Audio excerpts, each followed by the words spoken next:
തദ്ദേശ സ്ഥാപന തെരഞ്ഞെടുപ്പിൽ ഒരു ശക്തമായ ഒരു തോൽവിയാണ് ഉണ്ടായിട്ടുള്ളത്. അപ്പോൾ എന്താണ് നമ്മൾ ഇതിൽ എന്താണ് വീഴ്ച പറ്റിയെന്നാണ് പ്രാഥമികമായി നമ്മൾ മനസ്സിലാക്കുന്നത്? തോൽവി നന്നായി പഠിക്കാൻ വേണ്ടിയാണ് ഇന്നിപ്പോൾ ഞങ്ങൾ കൂടാൻ പോകുന്നത്.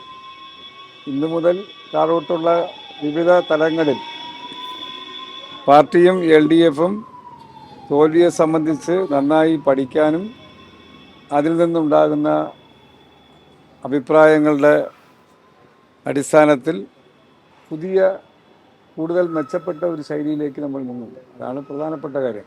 തോൽവി ഇപ്പം പരിശോധിച്ചാൽ സൂക്ഷ്മമായി താഴെ അറ്റത്ത് പരിശോധിക്കേണ്ടതാണ്. ഓരോ വാർഡും ഓരോ പ്രദേശവും എടുത്ത് പരിശോധിക്കും. ഇപ്പം ജില്ലാ പഞ്ചായത്തുകളിൽ വലിയ തോൽവി ഉണ്ടായിട്ടില്ല.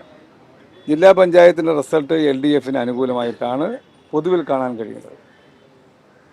എന്നാൽ ഗ്രാമപഞ്ചായത്തിലേക്കും മുനിസിപ്പൽ കോർപ്പറേഷനിലേക്കും വാർഡുകളിലേക്ക് പോയാൽ വ്യത്യസ്തമായ ഒരുപാട് അനുഭവങ്ങൾ കാണാം. ഞാനൊരു ഉദാഹരണം മാധ്യമങ്ങളുടെ ശ്രദ്ധയിൽപ്പെടുത്തുകയാണ്.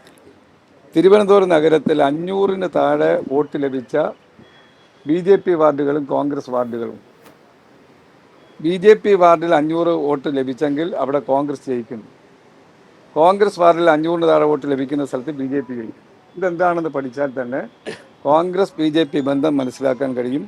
തിരുവനന്തപുരം നഗരസഭയുടെ ഭരണം BJPയുടെ കയ്യിലെത്തിച്ചത് കോൺഗ്രസ് ആണെന്നും വ്യക്തമായി നമുക്ക് മനസ്സിലാക്കാൻ കഴിയുന്ന ഒരുപാട് ചിത്രങ്ങളുണ്ട്. അതുകൊണ്ട് എല്ലാം പഠിച്ചതിന് ശേഷം മറുപടി പറയാം. അതിനപ്പുറത്തേക്ക് മറ്റ് വിഷയങ്ങൾ വന്നല്ലോ. അപ്പോൾ CPMന്റെ മുതിർന്ന നേതാക്കളടക്കം ശബരിമല സ്വർണ്ണക്കൊള്ളയിലൊക്കെ ജയിലിൽ കിടക്കുക, ഇത് തെരഞ്ഞെടുപ്പിനെ സ്വാധീനിച്ചിട്ടുണ്ട്. അതെല്ലാം വിഷയങ്ങൾ ചർച്ച ചെയ്തതിനു ശേഷം ഈ ജനങ്ങൾക്ക് കത്തെഴുതി ചോദിക്കുന്നത് എന്താണ്? ജനങ്ങളെ ഇത്ര കാലം ഇതുവരെ ഇല്ലാത്തൊരു ശൈലിയാണ്. അതെന്താണെന്ന് അത് മനസ്സിലാക്കേണ്ടത്. ജനങ്ങൾക്ക് മനസ്സിലാക്കേണ്ട ഒരു ശൈലിയാണ്. ഇതുവരെ ഇല്ലാത്തൊരു ശൈലിയാണ്.